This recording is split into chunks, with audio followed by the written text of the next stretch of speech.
Hello दोस्तों, कैसे हैं आप लोग। करेंट अफेयर्स टुडे का आज 57 एपिसोड आप लोगों के बीच लेके आया हूं, जिसमें आज का जो हम लोग टॉपिक देखेंगे वह दृष्टि करेंट अफेयर्स टुडे का भारतीय समाज एवं सामाजिक न्याय से। दोस्तों आज आखिरी टॉपिक है इसमें, आत्महत्या रोकथाम नीति की आवश्यकता। दोस्तों यह चर्चा में क्यों है कि हाल ही में स्वास्थ्य और परिवार कल्याण मंत्रालय ने देश में अपनी तरह की पहली राष्ट्रीय आत्महत्या रोकथाम रणनीति की घोषणा की है। इसकी जरूरत क्यों हुई, इसके पीछे के क्या कारण है, इन सभी बातों के आज की इस वीडियो में देखेंगे। जैसे कि आप देख सकते हैं कि आत्महत्या क्या होती है, नीति की आवश्यकता क्यों पड़ी है और राष्ट्रीय आत्महत्या रोकथाम रणनीति के बारे में आज हम जानेंगे। और आत्महत्या संबंधी जो मुद्दे हैं इन सभी बातों को आज के इस वीडियो में जानेंगे, जिसमें क्या है कि आत्महत्या में प्रौद्योगिकी की क्या भूमिका है, राज्यों के इसके प्रति क्या प्रयास है और अन्य प्रयास क्या क्या है। इन सभी बातों की आज के इस वीडियो में जानेंगे। तो अगर यूपीएससी या स्टेट पीसीएस की तैयारी करते हैं तो इन सभी मुद्दों से आपको रूबरू होना पड़ेगा, क्योंकि दोस्तों आप एक ऑफिसर बनने जा रहे हैं तो ऑफिसर के लिए इन सभी बातों का जानकारी रहना बहुत ही जरूरी होता है, महत्वपूर्ण होता है।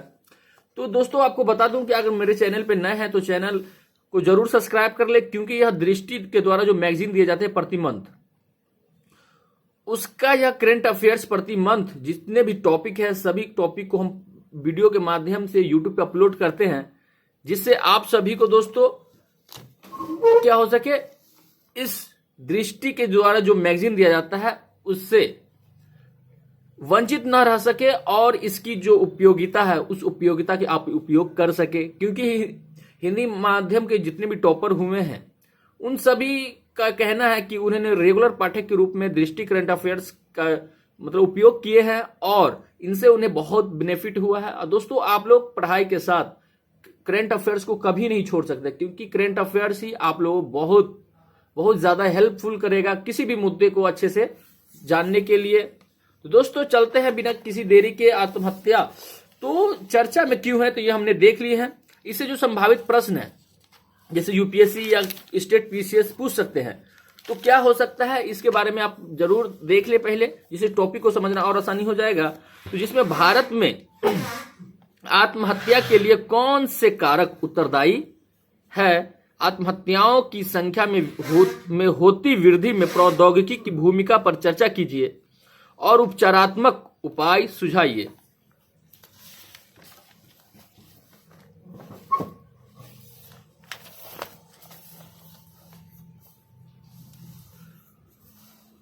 तो आत्महत्या क्या होती है, तो आत्महत्या स्वविवेक से अपनी मृत्यु का कारण बनने का कार्य है। स्वविवेक यानी खुद की विवेक से जो कोई मतलब जो मृत्यु का कारण बनता है वही आत्महत्या है।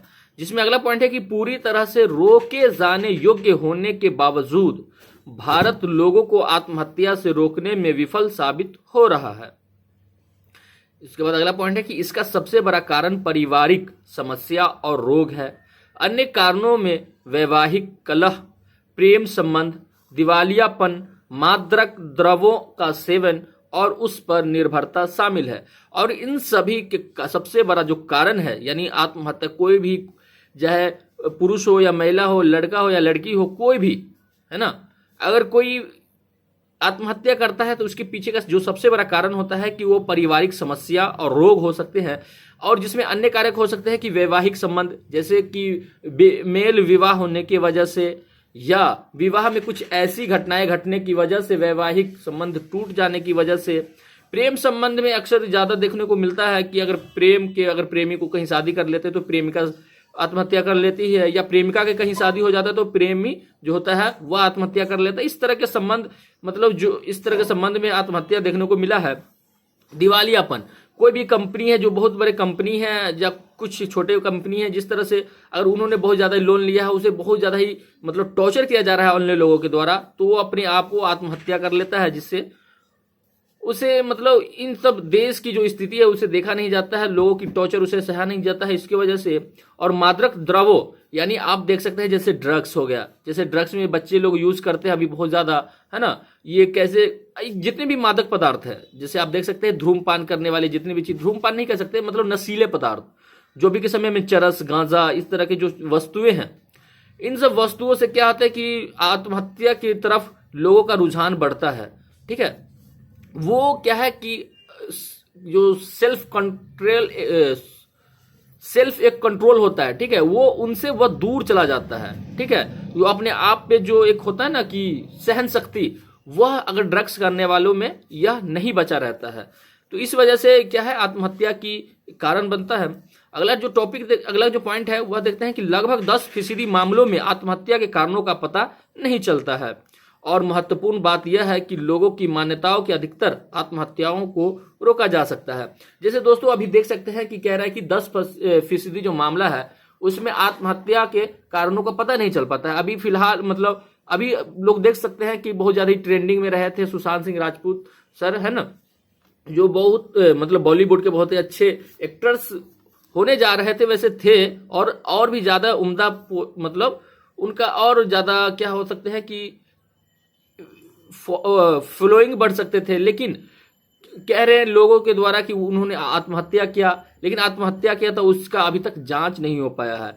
किसी लोगों का कहना है कि उसे मतलब मर्डर किया है, मतलब उसको मर्डर किया गया है। ठीक है, तो इन सब देखते हैं हमारे देश में कैसी स्थिति है। तो इन सब कारणों से जो कानून व्यवस्था है उस तरह से अभी उचित नहीं हो पाया है, जिनसे सभी चीज को पता लगाया जा सके, और इस तरह से जो हमारे प्रौद्योगिकियां हैं, ठीक है, उस तरह से अभी डेवलप नहीं हो पाया है। उसके बाद अगला देखते हैं कि नीति की आवश्यकता क्यों, आखिर क्या आवश्यकता पड़ी है इसके आत्महत्या को रोकथाम के लिए, क्यों? तो विश्व स्वास्थ्य संगठन के अनुसार विश्व में 15 से 29 आयु वर्ग के लोगों के बीच आत्महत्या मृत्यु का दूसरा सबसे बड़ा कारण है। और विश्व स्वास्थ्य संगठन के जो रिपोर्ट आया है उसमें कहा गया कि 15 से अगर 29 वर्ग की आयु के लोग हैं तो उसमें जो आत्महत्या का जो मतलब मृत्यु का जो दूसरा सबसे बड़ा कारण है वह आत्महत्या को बताया गया है। उसके बाद है कि 15 से 19 साल की लड़कियों के बीच भी यह मौत का दूसरा बड़ा कारण है। उसके बाद अगला देखते हैं कि भारत में प्रत्येक वर्ष 1 लाख से ज्यादा लोग आत्महत्या करते हैं। बीते 3 वर्षों में प्रति 1 लाख आबादी में आत्महत्या की दर 10.2% से बढ़कर 11.3% हो गई है।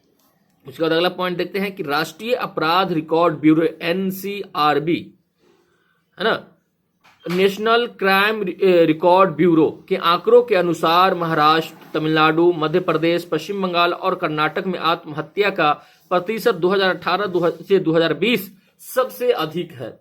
इन राज्यों में यह दर 8% से 11% के बीच है।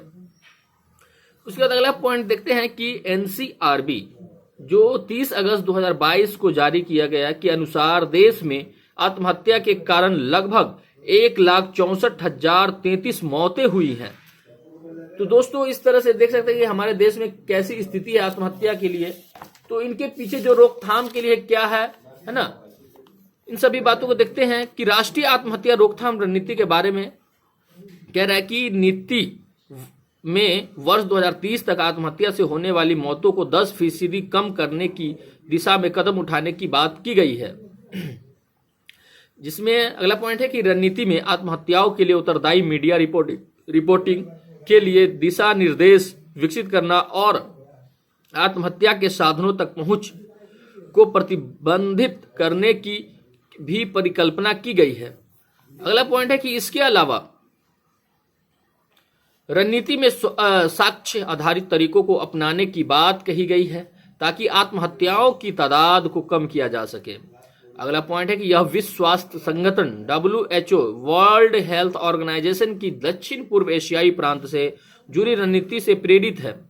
इसके अलावा एक समावेशी रणनीति बनाने और आत्महत्याओं की संख्या में इच्छित कमी लाने के लिए कई क्षेत्रों के साथ गठजोड़ बनाया गया है। अगला पॉइंट देखते हैं कि अगले 3 साल के भीतर प्रभावी निगरानी तंत्र बनाने और 5 साल में सभी जिलों में मनोरोग आउट पेंशन विभाग स्थापित करने के अलावा इस रणनीति में अगले 8 वर्षों के भीतर शैक्षिक संस्थानों के पाठ्यक्रम में मानसिक स्वास्थ्य को शामिल करने की बात कही गई है। तो इस तरह से इनके रोकथाम के जो रणनीति बनाए गए हैं इस प्रकार से हैं।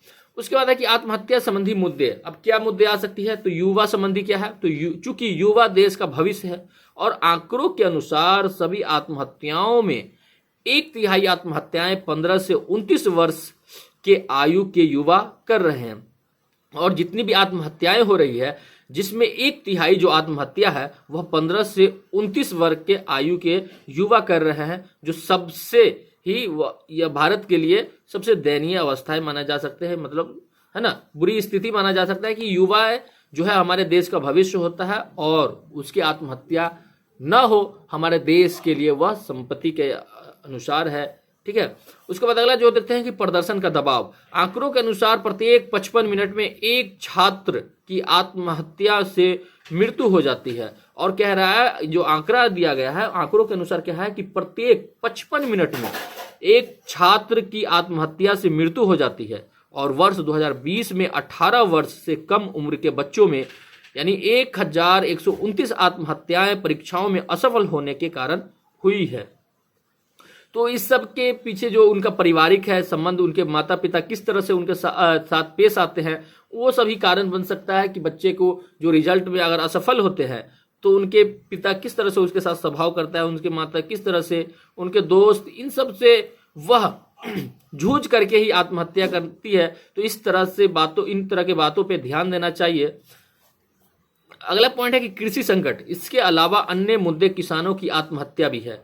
हाँ, सबसे बड़ा मुद्दा तो है अभी कि किसानों की जो आत्महत्या का सबसे बड़ा कारण है कृषि संकट। जो हमारे देश की जो किसाने हैं उनकी फसलें अगर बर्बाद हो जाती है, अगर लोन लेकर के उन्होंने फसल उगाई है और वह फसल किसी आपदा यानी प्राकृतिक आपदा की वजह से क्या हुआ कि वो फसल बर्बाद हो गया, तो क्या है कि सरकार उन्हें लोन माफ नहीं करती है और उन्हें कहती है किसी भी तरह तुम लोन को क्या करो, अदा करो, जिसके वजह से वो किसान वो उसे सहन नहीं कर पाता है और जिसकी वजह से उन्हें आत्महत्या का जो मतलब क्या है रास्ता है उसे अपनाना पड़ता है। अगला देखते हैं कि लैंगिक भिन्नताएं क्या है। तो आंकड़ों के अनुसार वर्तमान में महिलाएं अधिक आत्महत्या कर रही हैं। तो इनके पीछे क्या कारण है आप लोग जरूर सोचे, है ना। आप लोग समाज में रहते हैं तो एक संवेदनशील मानव के रूप में रहे, जिससे आप लोग इन सब बातों से ध्यान रखेंगे तो हमारा समाज सुधरेगा और डेवलप भी करेगा। उसके बाद है कि आत्महत्या में प्रौद्योगिकी की भूमिका क्या है। ठीक है, जो हमारे इंडस्ट्रियल एरिया है, जो टेक्निकल है, ठीक है, टेक्निकल के क्या है कि क्या भूमिका है, अभी तक क्या हो पाया है कि नहीं हो पाया है विकसित, कौन सी टेक्निक, इसके बारे में देखते हैं। तो वर्तमान में बढ़ती डिजिटल तकनीक आत्महत्या का प्रमुख कारण बनता जा रहा है। प्रौद्योगिकी को अवसाद और मानसिक स्वास्थ्य के मुद्दों के बढ़ने के लिए दोषी ठहराया जाता है। ठीक है, और प्रौद्योगिकी अवसाद और मस्तिष्क स्वास्थ्य के मुद्दों को बढ़ने के लिए जो दोषी ठहराया जाता है वह प्रौद्योगिकी को यानी डिजिटल, जो अभी जिस तरह से आप देख सकते हैं कि जिस तरह गेमिंग, ठीक है, गेमिंग में बच्चे इतने आत्महत्या किए हैं, इतने मर्डर किए हैं, आप रिपोर्ट उठा के देखेंगे तो बहुत ज्यादा। ठीक है, ये बहुत ही दुखदाई है कि आखिर क्या कारण है जो डिजिटल जो गेमिंग है उसके वजह से बच्चे आत्महत्या कर रहे हैं। जिसमें सब पॉइंट है कि उदाहरण के लिए ऑनलाइन सामग्री का अत्यधिक अवलोकन, सत्यापन के लिए आभासी मित्रों, समुदायों, अनुयायियों पर अत्यधिक निर्भरता, और जिस तरह से अभी ऑनलाइन प्लेटफॉर्म पे क्या है कि दोस्त बनाए जा रहे हैं, समुदाय बनाए जा रहे हैं, अनुयायी बनाए जा रहे हैं, उसमें क्या है कि अत्यधिक निर्भरता हो गया है, जिसकी वजह से अगर धोखा मिलता है तो क्या है कि वो आत्महत्या के शिकार हो जाते हैं।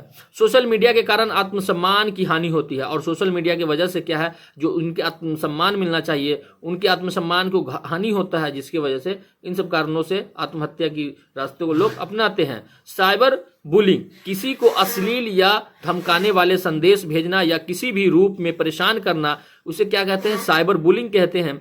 और इन सब के वजह से क्या है कि अभी आत्महत्या की तरफ बच्चे मतलब लड़का और लड़कियां बढ़ रहे हैं। उसके बाद है दोस्तों, यहाँ पे आप देख सकते हैं कि साइबर बुलिंग क्या है। तो साइबर बुलिंग क्या है कि किसी को अश्लील या धमकाने वाले संदेश भेजना या किसी भी रूप में परेशान करना, ठीक है, वह क्या कहलाता है, साइबर बुलिंग कहलाता है। उसके बाद अगला पॉइंट देखते हैं कि मानसिक स्वास्थ्य के मुद्दों में प्रौद्योगिकी की भूमिका को पूरी तरह से नकारा नहीं जा सकता है, लेकिन यह महसूस किया जाना चाहिए कि प्रौद्योगिकी न तो इस मुद्दे के मूल में है और न ही इसका वांछित समाधान है। अगला पॉइंट देखते हैं कि संयुक्त राज्य अमेरिका में नेशनल इंस्टीट्यूट ऑफ हेल्थ द्वारा वित्त पोषित एवं अध्ययन के अनुसार साइबर बुलिंग से पीड़ित लोगों की आत्महत्या करने की संभावना उन लोगों की तुलना में 4 गुना अधिक थी जो इसका शिकार नहीं हुए थे।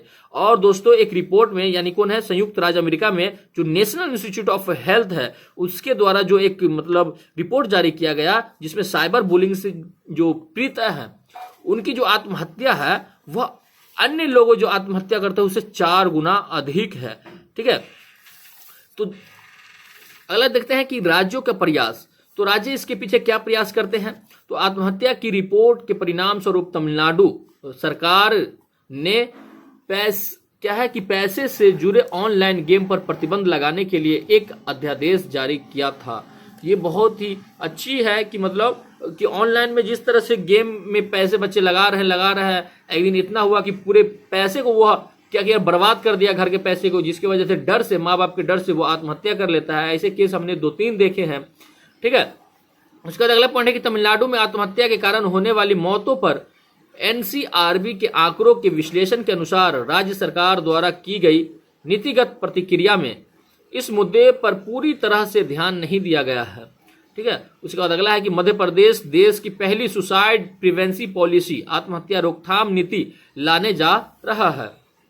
उसके बाद है कि अन्य प्रयास क्या हो सकते हैं। तो फरवरी 2022 में केंद्र सरकार द्वारा राष्ट्रीय टेली मानसिक स्वास्थ्य कार्यक्रम शुरू किया गया था। इसका उद्देश्य देश के दूर दराज एवं कम सेवा वाले क्षेत्रों में मुफ्त और 24 घंटे मानसिक स्वास्थ्य सुविधाएं प्रदान करना है। उसके बाद अगला पॉइंट है कि प्रत्येक वर्ष 10 सितंबर को विश्व आत्महत्या रोकथाम दिवस, वर्ल्ड सुसाइड प्रिवेंशन डे मनाया जाता है।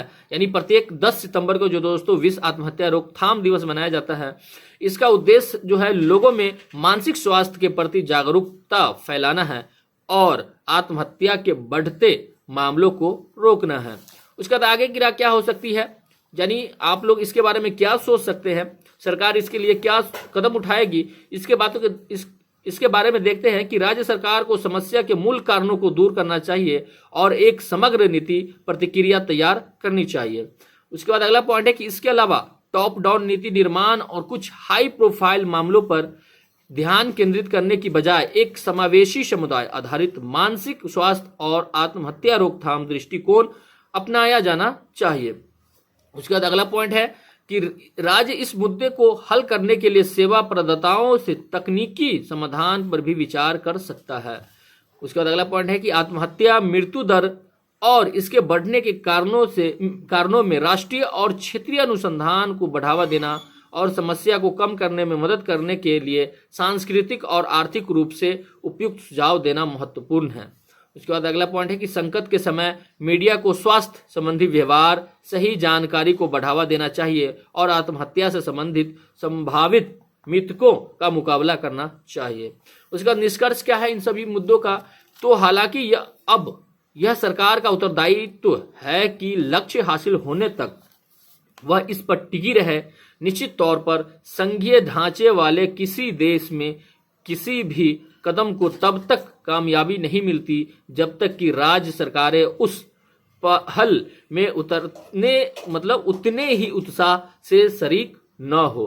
तो दोस्तों आज का ये टॉपिक कैसा लगा हमें कमेंट करके जरूर बताएं। और दोस्तों एक अच्छे नागरिक के रूप में बनने के लिए आपको तो पढ़ना पड़ेगा दोस्तों, तो पढ़ते रहे, एंजॉय करते रहे लाइफ में। तो आज के लिए इतना ही, मिलते हैं नेक्स्ट एपिसोड में। जय हिंद।